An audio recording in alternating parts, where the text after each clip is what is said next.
A week on from the coronation, and King Charles is already planning for the future of the royal family.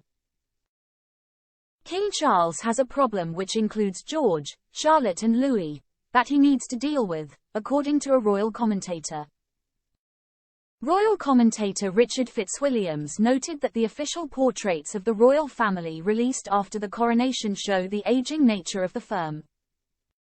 He believes that the king's plan for a slimmed-down monarchy faces a major hurdle as the older members look to fulfill all their duties. He told GB News, "I think one of the problems, and this is something that King Charles is going to have to deal with. As we saw in the first set of photographs released after the highly successful coronation weekend, there were 12 working members of the royal family, of which only 4 were below the age of 70. So this does raise the point."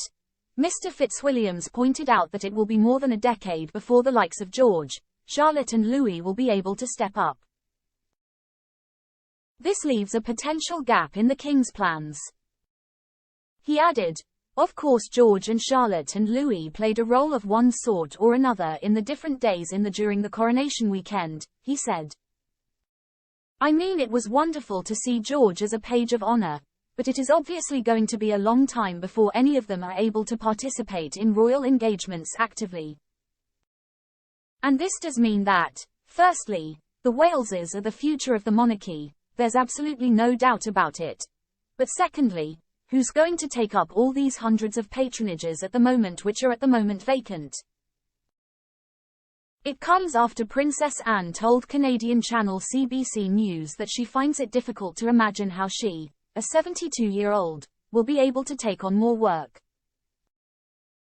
She said, "I think the slimmed-down monarchy was said in a day when there were a few more people around to make that seem like a justifiable comment.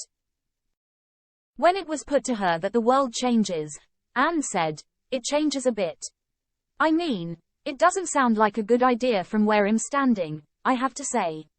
I'm not quite sure what else, we can do."